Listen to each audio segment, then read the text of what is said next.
Welcome everyone and welcome to All In, All United. Remember the comment he made? I comment on varsity. Run Ryan. And everything can have players out there. I think the fellas will take it more serious. What grade? That one I don't know. Yes, because at the end of the day, right now, Manchester United are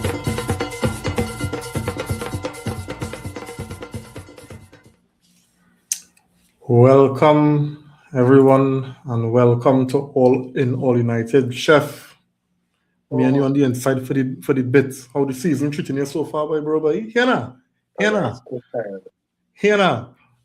Before we get into this Man United trash, you see that roast pork, dog?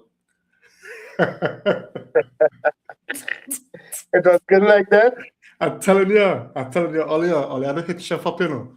Because Chef doing some mad, crazy things with them hands, boy. Hey, quality, bro. Quality. Appreciate it, brother boy. You know? Appreciate it. Yeah, man, we had a big up Asia's catering in the inside, man. The man doing his thing, you know? And I always supporting the brothers, I always supporting the hustle, you know? So, nice. Appreciate the support and the love, man, brother. Yeah. Anyway, so we know we here. I could have called you and tell you that, Chef, right?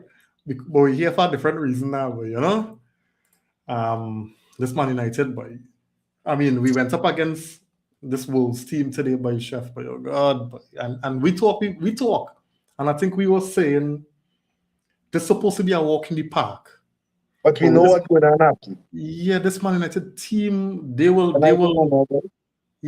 take something so easy and complicate it by bro boy.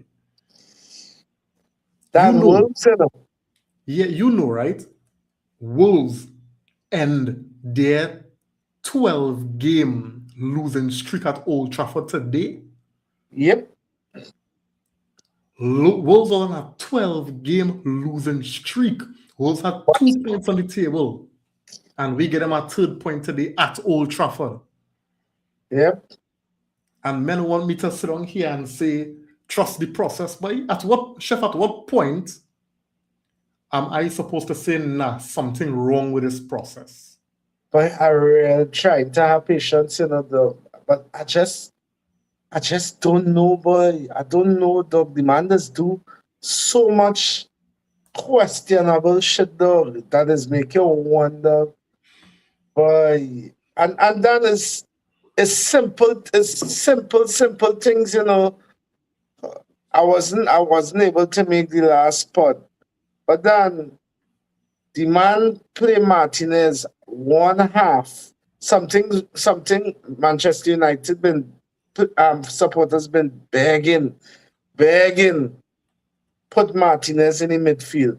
Because Martinez give me 1/2 in the midfield and look so composed, so proper. That man, you got to play one game for we decent. One game in must be. How long he by been on? Nearly 2 years? Yeah, about two One game. Two, 3 seasons. Man started to go crazy. And he was just back to your regular shitty self today. That man ain't good one little bit, boy. Good. Boy, Simeon. Simeon, season greetings, brother, boy. season's great to you, man. I was now telling Chef and well those who in the viewing section that Wolves was on a 12-game losing streak, and they ended today at Old Trafford. A 12-game losing streak, and everybody beating Wolves. Then they come Old Trafford, and they got a draw. They got a point to put them on 3 points. Them sitting on 2 points for how much weeks? And I had to come here and add to the tally. But you want to know what even worse? That Manchester United ending 2025, the calendar year 2025, with more losses than wins. So I just asked Chef Simeon, and I want to pose this one to you. What's again about this process? Trust the process. What again about that? People keep saying trust the process, and I trying to figure out what again we had to trust by. How long again we supposed to endure this before everybody realize that we can't continue this way? I mean, at this point, you have to ask, what is the process? I mean, if it trust the process, I don't see no process going on. I mean, it's like, say I live in America, and I have somebody building my house back in Trinidad, and I stop in every few months to check on it, and every time I go there, some kind of issue, something that you're supposed to fix that ain't fixed yet, that you're working on. I mean, after a while, you get kind of tired of, the same old nonsense. So the issue with United is, we haven't had stability or a way of running things on the footballing side, for a while. Marketing side, fine, great. Business side, yeah. I mean, but football wise, nothing, and you would, I keep saying, you think with the Glazers taking a step back, or with somebody else, like, in years coming in, you would get more stability, and you get less. You think you get more, professionalism, you would see a line of progression, you figure you would get a better communication with the club as to which part they're taking. And you ain't seen that, from coach to owner, to Ratcliffe. It's just madness, from watching the team to watching the board to watching, everything involved in football wise with this club, I just don't know what's going on, and that's my issue. Is like I can't look at this club and with a sane mind and see what they plan on doing with his team. So process. I say, what process? It has to be. You have to see something. He he was talking about who was it? Obi, and was a young fellow who wasn't on loan. Amas. Yes, Chido and yeah. Amas. That fellas ain't good enough, I mean, the youth ain't good enough, and then this week, he on these young fellas, and I'm like, so these young, some of these young fellas good enough, or it's like I just don't understand, the direction with this club. His coach, you start off one way, and per usual with every Manchester United coach I've seen in the last few years, it's just they start off one way and they end up totally different. So you're talking about what's the word you use? Trust the process. Trust the process. Ain't no process. Ain't nothing to trust. So Nothing. So guys, we want to talk about the game, and I have now earlier this don't have to be no big long pod, because I just feel as though is some of the same things we're gonna be beaten over and over. I mean, if it go long, it go long, but help me. Let me discuss. I'm gonna put it like this. Let's discuss why we playing a back five versus the worst team in the league. Now to show you how crazy this thing was, right? At the start of the game, with the images when they're showing the starting lineup, the Premier League showing the starting lineups, they had us set up in a 4-2-3-1, right? With Shaw and Dallo, Martinez and Heaven, Casemiro, Ugarte, Dogo on the right, Xerxes the 10, and Cunha on the left, with Sesko on top. When we start to watch the game play out, right, I saw Heaven, Martinez, and Shaw. Then I see Dogo on the left, high up, and then Dallo on the right, high up. And I said, but wait now, there is not the same system. Why this man going back? with a back 3/5 against After Wolves. back three against Wolves. Why? We see how well the back four was against Newcastle. Newcastle is a very good team. Wolves are a poor team. Chef, why it is we still playing a back 5 against the worst team in the league?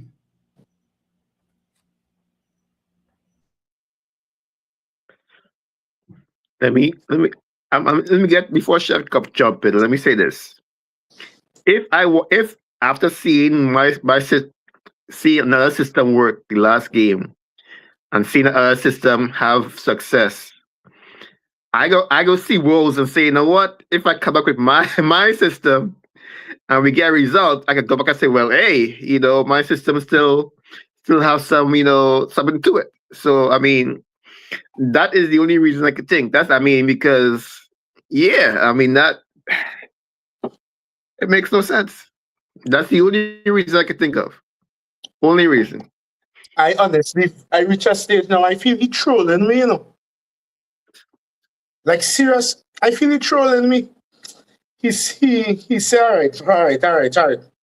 I'll give all you one change. I'll give all your change. He tried it for a couple of games. It actually looked good.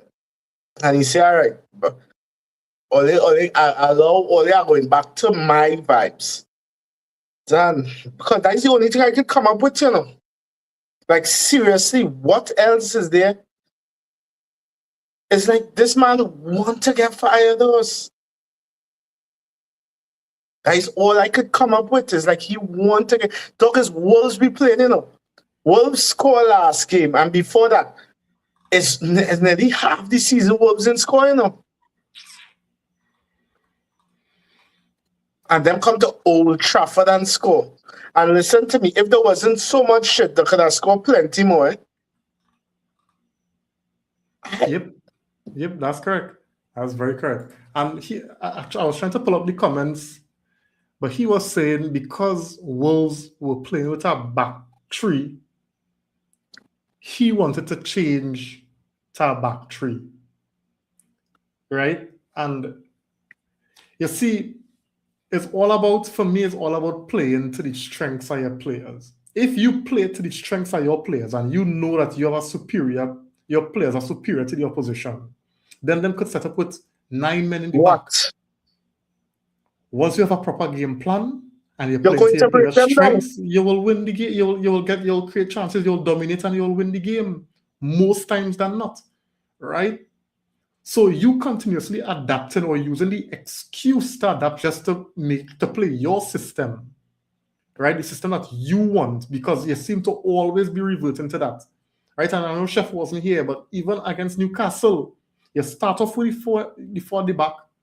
We play good, and all of a sudden, second half is 3 at the back. Which I didn't get at all, boy. So I don't know why it is this man so hell-bent on this back 3 and always finding a reason to justify setting the team up like this, even though you're seeing how it's hanging players out to dry. And this is very, very frustrating to be watching every single week. It's like you don't know which Man United you're gonna see. And as now we come in to expect the Man United that we see now. Before we could have said you don't know which one again. But now it's like we come in to expect this kind of football. Yeah. Now, guys, I want we to get in a little bit. We had to have some conversations about Amarim, his stubbornness, his lack of adaptability, his in-game management. Because today he started with Xerxes, Sesko, and Cunha as the front 3, right? Mm-hmm. And at halftime, to a lot of people's surprise, we were leading 1-0. Yes, we were under the cosh. All right. We were leading. No, we were. The game was drawing 1-1. Right. And then we saw Fletcher, one of the reserve players, warming up, and they came on for Xerxes at halftime. Right. The goal scorer. The goal scorer. And I don't think he was playing bad. I don't think we were playing any individual. I don't think you can point out any individual to say that they were having a bad game. I think the structure is what was bad. Anyway, so he was asked, of course, after the game on subbing Xerxes. He said we were chasing the game and couldn't control their midfield. Sometimes you actually attack better with fewer forwards. We had 3 strikers on, but that isn't always the case, right? So the manager, again, prefer take off a forward than take off a defender, right? So we had 3 forwards, and he's saying you don't always attack better, but he's also proven every single match day that having 5 defenders don't ever prove that you're defending well too, because we always conceding, right? So you wouldn't take your chances and put more forwards up front so we could score because we're going to concede. Because after he removes Xerxes, and I ain't saying that if Xerxes was there, we'd have scored a second goal, but the likelihood of us scoring, we have an additional attacking player on the field. You understand? You don't think the likelihood of us getting a goal might have been greater? But you take off our attacker, what do you expect to happen? Mentally, you telling the players, hey, we want to defend. We can't concede. And that's how Wolves was seeing so much joy. So anyway, Simeon, on Amram comments for subbing off Xerxes at halftime, what do you think? I don't get it. I don't understand it. I feel like he could have had a more impactful, decision by just changing the formation at halftime. If he wanted to solve that, I mean,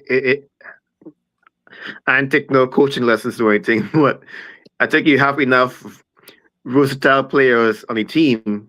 Your team to change the formation, and correct that issue. I don't see why Xerxes, like you said, a goal scorer, a player who has done well for you, last year in the past, as a senior player, take him off, considering you don't have that many senior players at your disposal right now. I mean, it just points to another thing that, have you scratching your head. You just don't know where this manager getting his, making these decisions from. It's like,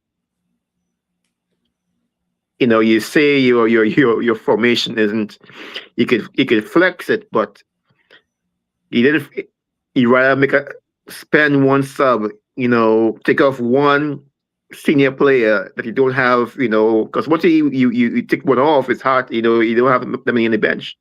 So I figure Xerxes had a car waiting for the airport at halftime. That's what I figure. So, I am mad at him.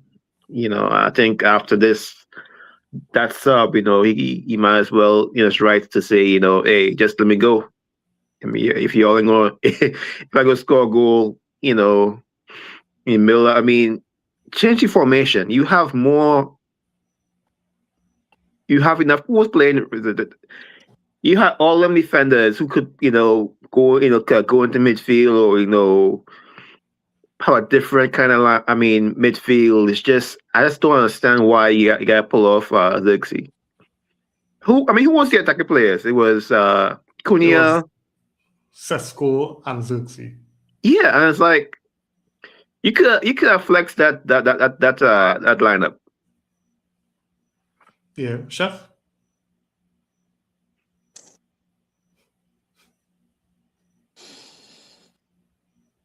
Then I honestly started to believe our manager doesn't set up the team to win. He sets up the team to not lose. And we just still lose or draw. He doesn't set us up, in my opinion, from what I've seen so far. Yeah, very pragmatic. We have a very coward way of coaching. Yeah. That is Wolves. I watched Wolves for the last few games, and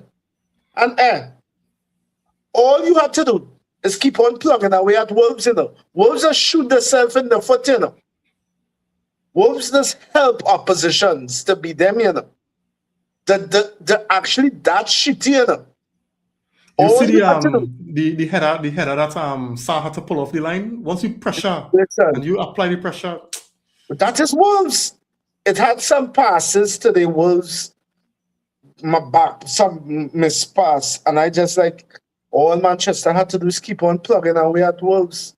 Okay, fine. They come and score at the end of the half. Okay, cool. You go back in, you tell your fellas, listen now there. This is Wolves. We have enough attacking strength to keep on going at them. I couldn't and it is we talk about the Xerxes substitution, but then we as using his words, we chasing a game and you're going and take off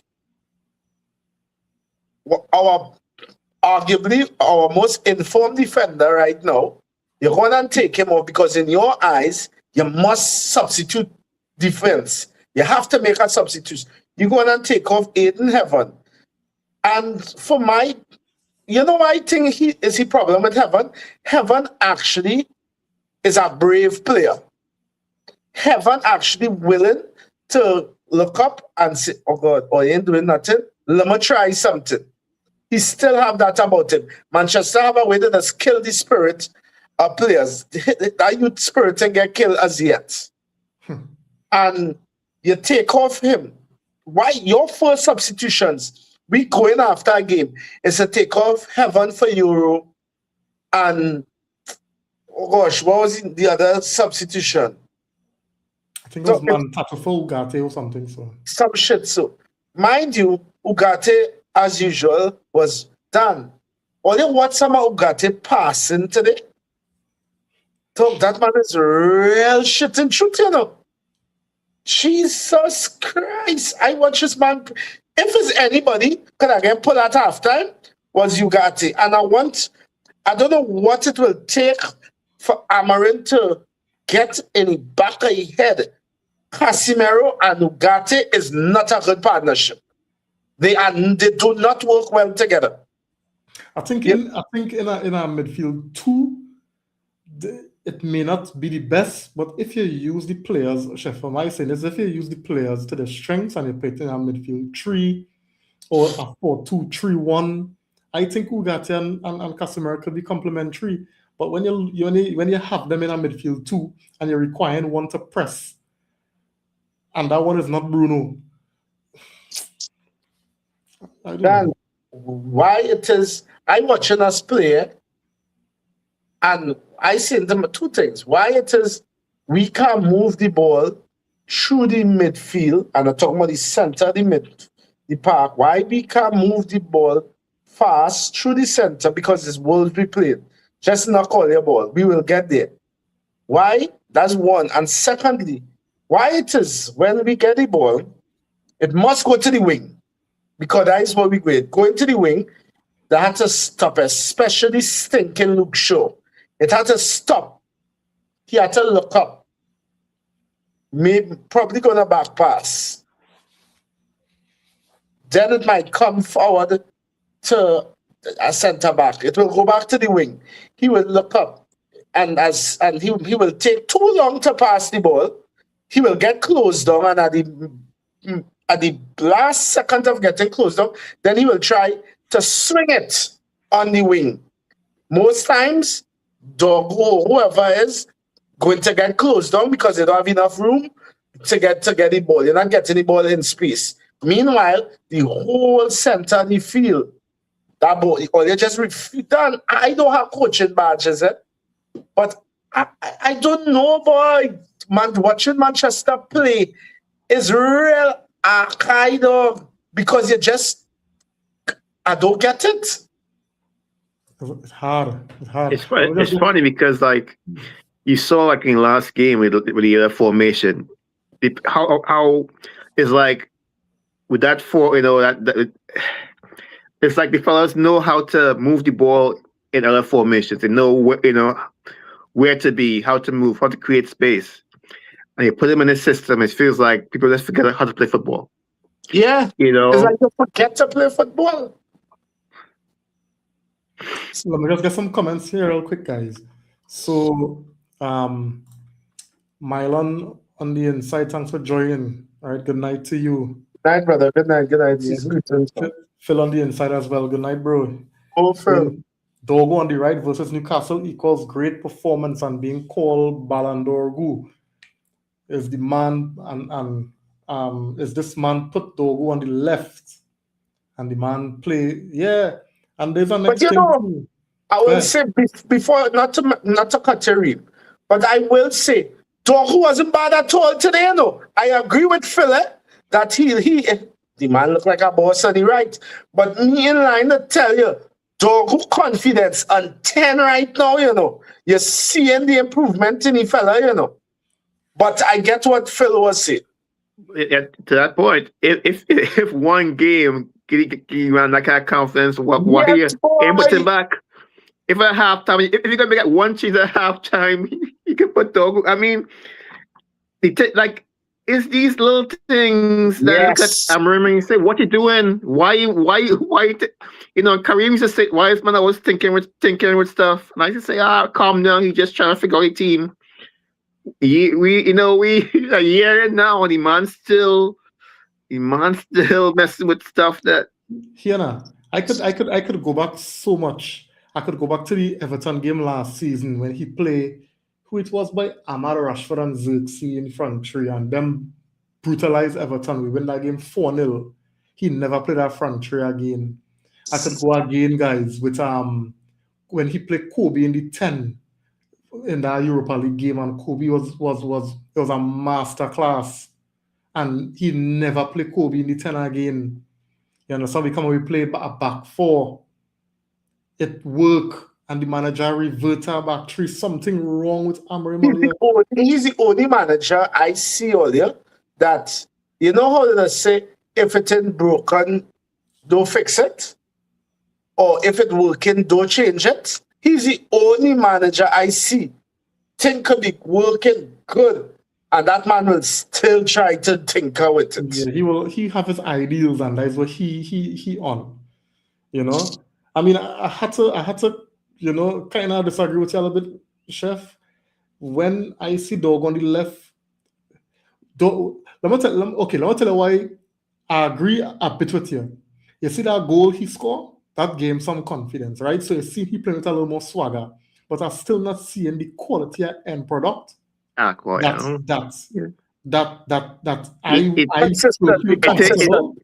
can't see what that there, Karim. You can't see what not there. Beat as it may, but the point I'm making is, though I see Dogo take a shot today in the second half, that I would have flipped to Sesko. Right? Now you can't fault a man for taking a shot, eh? Nobody go fault a man for taking a shot because the manager probably where you shoot. But it's those kind of decision making, those kind of things that be watching now, boy. Yeah. You know? And Dogo final ball on that left side, for me is a no-go. Dogo was he gave him some nice crosses today. He did, but I don't know. I don't anytime I see Dogo on the left, I don't feel good about it. You know? So Mylon said here pulling off Xerxes, he mad, right? That was a crazy decision, right? That was a crazy decision. Eric on the inside, good night, bro. Thanks for joining me. He's saying compliments of the season to you as well, right? He's saying nothing surprises me anymore with this team. Amorim out and Ineos and Glazers out. If not, we are finished. All right. He also saying here, coward manager cannot work for Man United. We are built on youth, courage, and success. Yeah. All right. Phil saying here, a smart manager would have taken off Ugarte, put Martinez in midfield. Was he injured? No. So what was the reason for the sub? Cunha put Martinez in the midfield. Yeah. You put Euro in the centre back position, and you press, and now you have more room to press. What's the name? Wolves. Yeah. Saying Sesko was okay, but this was an embarrassing and pathetic performance, right? Alan Lewis on the inside. Good night to you, man. Thanks for joining. Saying I realize that this team is allergic to the European places because once we close to breaking into top 5, they absolutely get cold feet and it's a sickness. It's a sickness. Yeah, Hey. but every time teams are wrong, we drop points. Every single time teams are wrong, we drop points. We're not taking advantage of it by. Because we don't deserve. I mean, I'm glad we are where we at, but we don't deserve.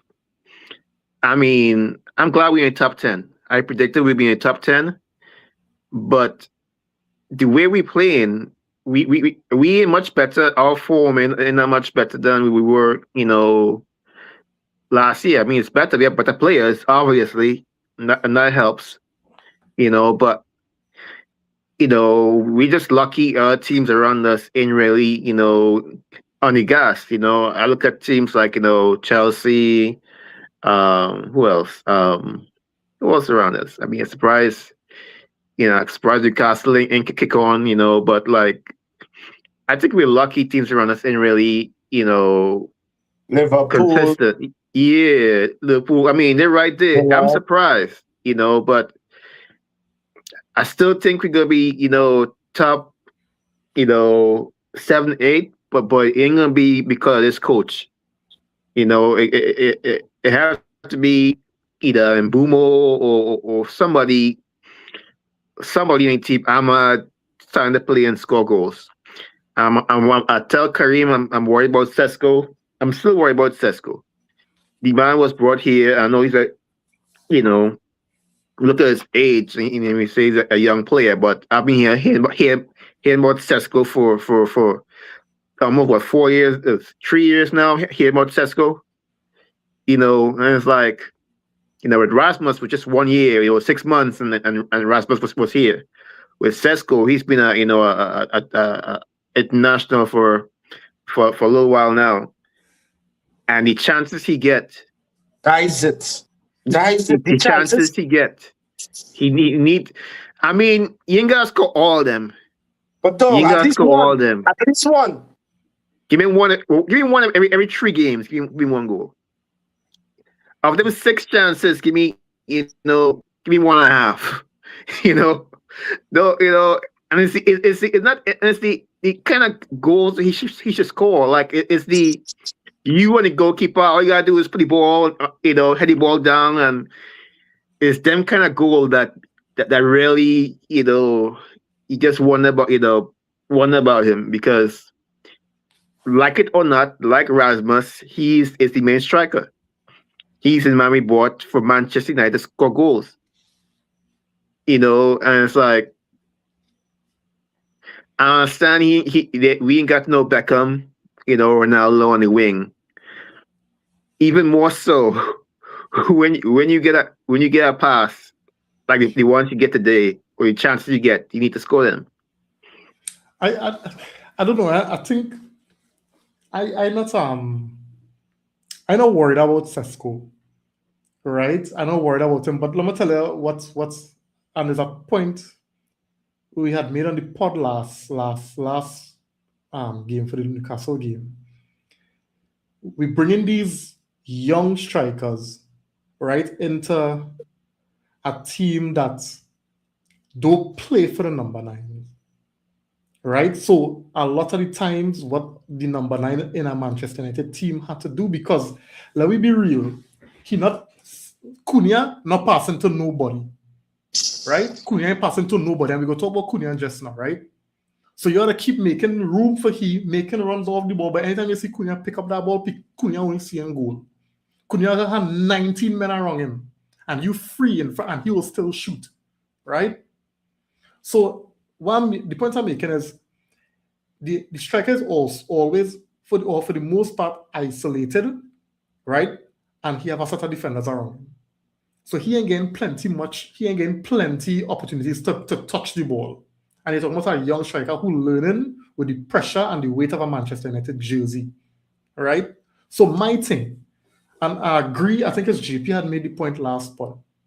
Let me try to, integrate the boys slower into the team, but you bring him in and you put the whole load of being the striker for Manchester United on the boy's shoulder. I find he doing pretty okay so far, You understand? But I think, we could have used the experience of Xerxes. You, for this season, you helping Sesko integrate into this team. So every game, let's say, and even if you don't want to use Xerxes because for whatever reason, use Cunha. Because as far as I'm concerned, I ain't see a good game from Cunha in that 10. Cunha better games was playing in that as that striker. So start Cunha and bring on Sesko, right? Integrate the fella into the team slower, and let the fella learn the league without having that responsibility of being the main striker for Manchester United. And I think we will see a better striker, a fella playing with a little less pressure. You understand? I mean, the pressure is there, but every week we depend on you to score all the goals. We ain't supplying you as you should get the kind of supply. And as a striker, your currency is goals. So we think they're gonna do to the youth man. I mean, I appreciate your argument, but the thing is, he is year 3. Year 1 was Rasmus, year 2 was Xerxes, year 3 is Sesko. Sesko was supposed to be upgrade. No, but the point I'm making, right, is all right, so every season we sign a striker, right? And we didn't learn from the mistakes we make at Hoyland. Agreed. Right? So, and this is why, and I could even take you straight back to the transfer window. This is why I wanted Watkins, or a more experienced striker, a proven striker. This is what I was asking for. All right, you decided to go the direction of Sesko, fine. But have a plan for him. You can't just throw him into and then to the kind of players you're playing him with, they're not helping the man. For the first couple of games, we are crossing no ball for Sesko, and that's his strength. And so they must be the most set of supply here, again, since he played at Manchester. I find Sesko is doing well given the circumstances. Yes, and I don't disagree because he gained some chances that I think he should be doing better. Huh? Yeah. But we shouldn't be asking him to carry that weight. You understand? He should be coming on, let me say, after 70 minutes, I bring on Sesko, and let me, and by next season, he's the main man. But per your argument, yeah, I mean, and it just goes to show, like you said, the process. There is no process. No, it's not nothing. So there ain't no, mentoring, no pathway to be good. We see Sesko, we buy Sesko, $70 million. We drop him in a team, as soon as we think he's ready, and find your way, find your way, Sesko, find your way. It's crazy, So now, Xerxes leaving, we think he's leaving. So what kind of? We could afford to let Xerxes go.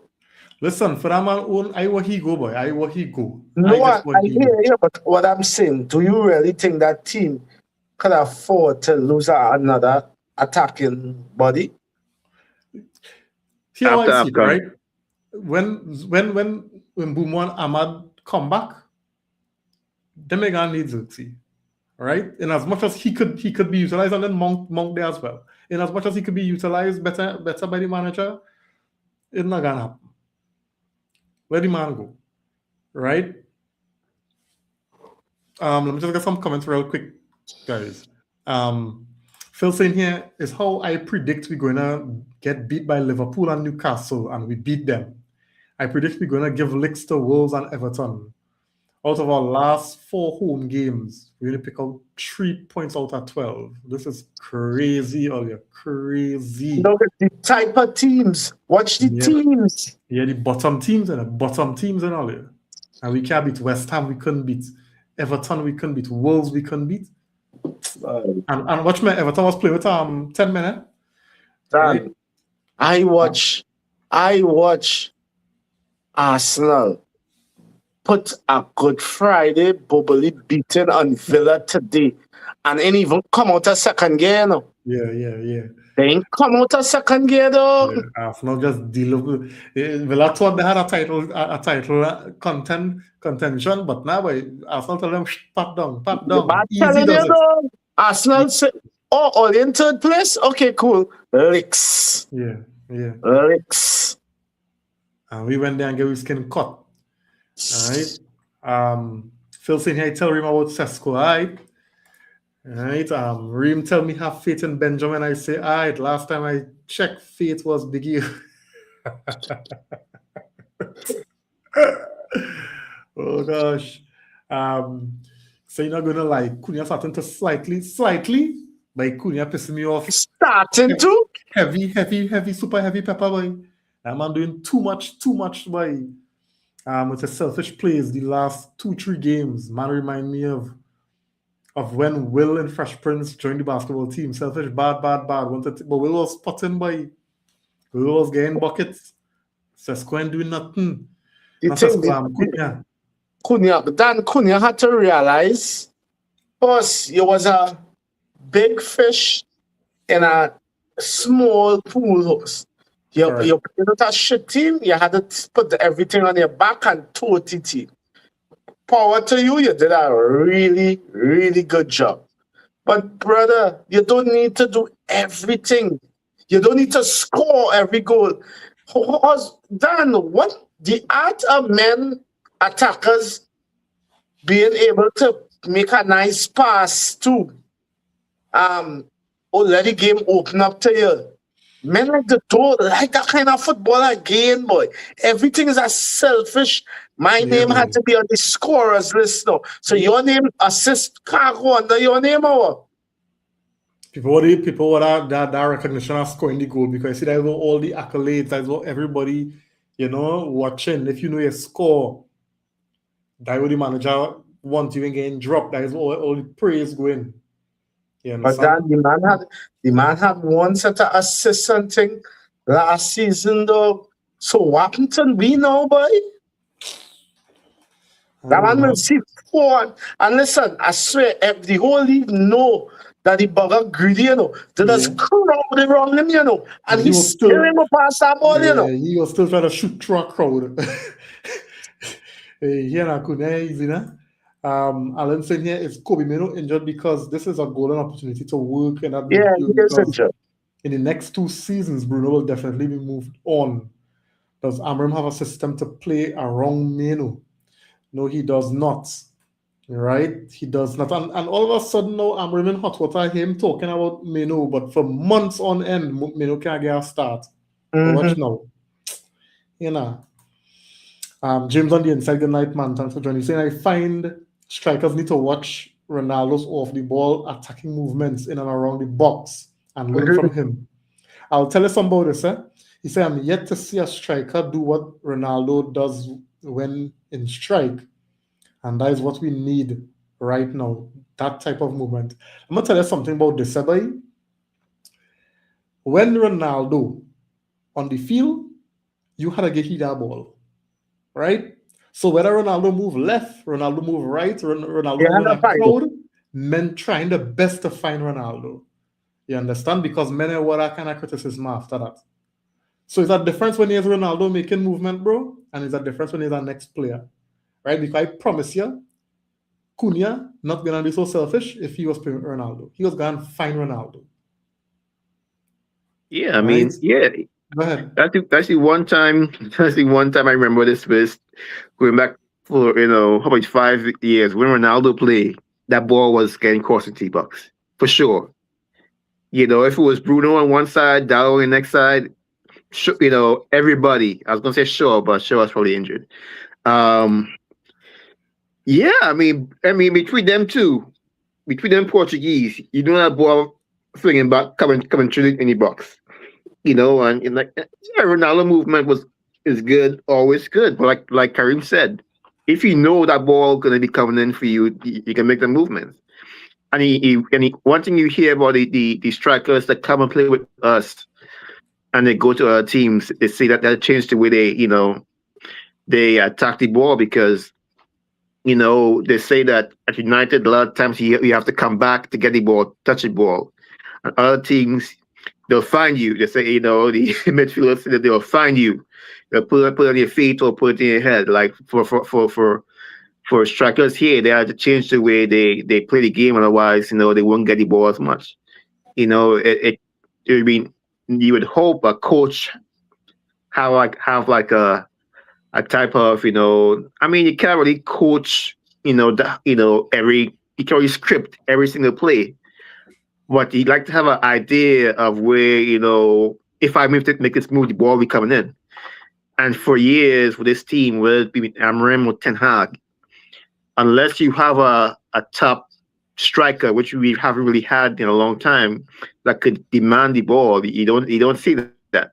Rasmus used to get mad all the time, but ain't nobody worry about Rasmus because Rasmus, was, and that's what I worry about with Sesko. The more Sesko finish is, the more he could demand the ball. I get your point. I understand that. But but two things could be right, I guess, because I still believe, the player requires integration. And then, the same point you're making, for the player to demand that kind of service, they had to utilize and finish the chances when they get. They don't have to finish half chances to build the confidence of the players that's supplying you. So I get that point as well. James saying here, thank you, chef. Pulling the team and passing off for a tap home or splitting the defense. Going out the door apparently. Yeah. Phil saying here, you're talking to Alan, Amorim might not survive the next 2 seasons. The real Ineos going, Amorim might be here for the next 10 years. Right? Cunha can't even be selfish when playing with Brazil.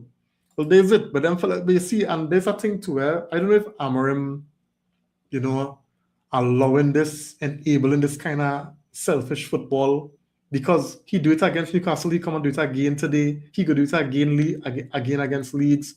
And it's like nobody wants to talk to him to tell him, hey, cut that crap out.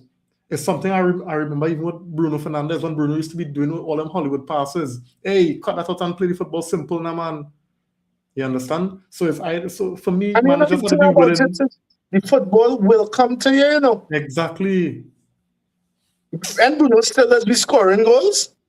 Well, look at that. So, and one of the most annoying arguments, the people who still supporting, Amorim, and if I didn't know yet, are you ready for that man to go? And I was very clear at the start of the season, when you have that kind of season you had last season, you use up all your grades, right? You have most of what you asked for. You get a whole new attack. You get 1 game a week. So it's more time on the training pitch. So I need to see something. And up to now, I still can't see nothing. And then now people come in and tell me about injuries to Bruno and Mount and Kobe and how Mbumo, Ahmad and Maz in the AFCON. Let me tell you something, right? We wasn't missing none of them players against Grimsby. We wasn't missing none of them against Brentford, against Nottingham Forest, Tottenham, Everton, West Ham, Bournemouth. All of them fellas was here. So me sitting on this with this position, I don't need you, right? None of us on this panel need you. We've been seeing this for time. So I don't want to hear nothing about injuries and who were there, because them brothers is quality players and they were there before and we still wasn't getting the results. We are now starting to lose or drop points or play trash as a result of these injuries and these players who on international duty. So you know what I find to that point to make there, Dan, what I just find worrying, just watching AFCON though, Dan, when you watch Mbuemo, Ahmad, Maz, for the country, dog, you're seeing them fellas and them, you're seeing them fellas full skill set. You're seeing everything that Manchester buy them to play. Dog, they're playing that in that AFCON with full bloom, And I say to myself, so what happened when them fellas come back home, boy? Yeah, it's I don't know, boy. I don't know. I I mean, I want to also mention this for good measure, right? I know it have some good that Amrim, doing behind the scenes in terms of, researching the culture and all that is well and nice, right? But you see, the major part of your the reason for being here in terms of being able to put out a proper team, coach the team on a daily basis and put out a proper team with a proper game plan on match days. You see, if you're not getting that part right, right, I think you're not doing a good job, right? And I'm struggling to see and support Ruben Amorim with the way how I see my team play, the way how I see my team set up, the in-game management, the stubbornness, and those things are worrying for me. And this is why I tell you, listen, I'm gonna get some comments, right? Phil saying here, full skill set of Mbumo and Amar. And I bet none of we in the comments or none of the panel can name the coaches of those respective teams, yet them able to get the best out of Amar and Mbumo. Of course, yeah, but we have Amrim coming and telling me the players and learn this, and he had to teach the players, and I have to teach my players, and I have to tell my players, and I have to do this to my players, right? And how long now you're training with them on the pitch, but yet you're coming in games after press conferences and saying I have to teach my players how to do this. Well, teach them. I wonder I wonder how special this system is that you can't, you got to take a year to teach the players how to do this, like, and it's so special that you can't buy a player from somewhere that know how to do it. I mean, you get to a weird spot to where he can't. If his system is what he is, yet he can't teach it, and he can't buy the players that could actually play it. What's the point of Amarim? If you and your whole coaching staff come here, you can't teach players how to run the system after a year, and yet you can't buy players. In three, it's going to be what, three? It's going to be a third transfer period. Last year winter, summer come, you didn't need them. You didn't need, besides the three attackers, you need and a goalkeeper. You didn't need them players that could play your system. And now we go into to January, and I just like what is the point of you? Are we as United fans who have suffered for so long, so many, damn near a decade, waiting for a team that could play decent football? Are we supposed to wait until the transfer period, until you coach, when you ain't coaching them well enough to play the system? Are we supposed to wait till the budget and the players available line up so we get all the best players that can play the system? I mean, I don't think I could wait for that. I mean, I don't know what the plan is. I don't know what the process is. I mean, that's I just don't know. And this is something to Simeon's point, that this was something that I said from the get-go. It's one thing if we're losing, but you're seeing where you want to take the team. You're seeing the style of football. You're seeing, where they want to go. Improvement. You're seeing improvement too. You're seeing improvement, but Dan, are we really seeing improvement? No. But no. And to Chef's point, the man tell us what to expect in the beginning. It's very vague, like it's far away, kind of in the mist. I remember a long time ago, the man say about he said we gotta suffer, but the man say, hey, my vision is attacking.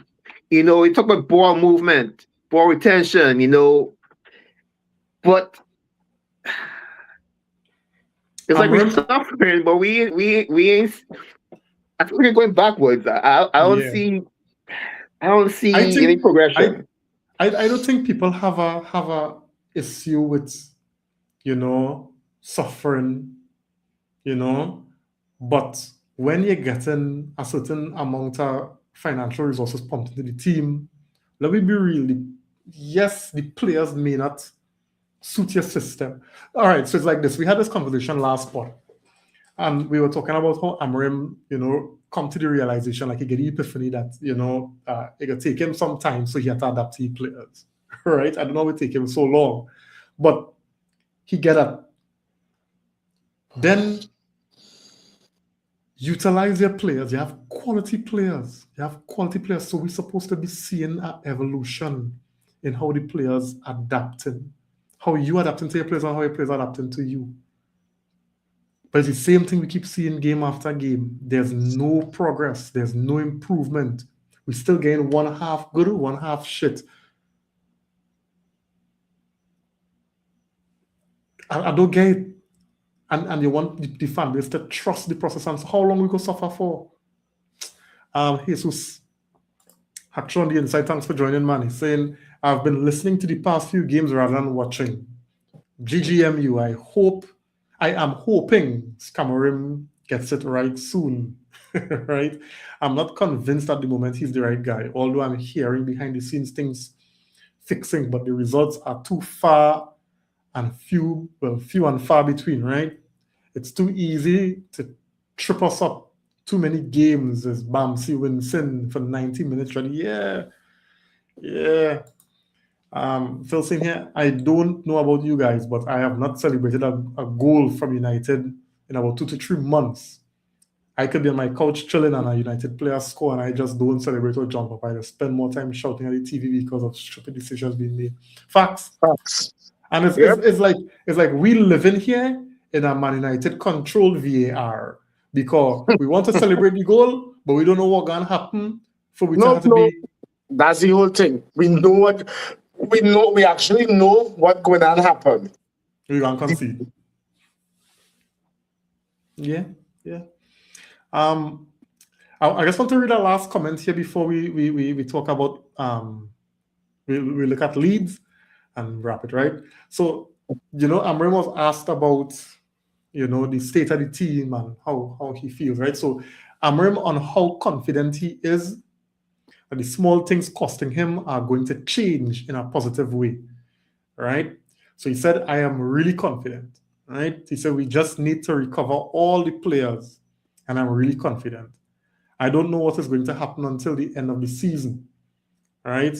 Then we will make the resume of the season. But I am really confident that when we recover all the players, we are going to be a strong team. There are no doubts in my mind, right? And this is again where I just continue to say, this is a game that we played before when we had all these players here, and we were still in the same position. But he seems to be confident, right? He has no doubt in his mind that when, the players come back from injury and AFCON, we're going to be a strong team. Okay. We was a strong team before the league. Dan, I really feel he living in an alter universe. Had to be. He live in an alter universe, so we in never land or some kind of thing. So, because I just don't get it, boy. I just, it does really bother me that every podcast we have to be so negative, But you know what it is? It's because that's all it have. Yeah, boy. And then people will say, hey, all this, what kind of fans all this? But we can't talk thing that not showing not there. But here what, right? Before as we in a wrapping up phase, let me try to find one positive thing about today that we could comment on. Lamens! About X Factor me backside. Big keeper. The boy is a boss, Dan. The boy is a boss. Listen, Onana really scary, you know. Facts. Onana scary. Because Dan, I watching Lamens, Lamens is just go about the business, you know. The man is just go about the business. I ain't gonna say he the here-ish, but I was here, I was say. He the here-ish in the sense the here realized that I have real shit defenders in front of me. So I just had to pull out these saves on them though. And he's starting to show that now, boy.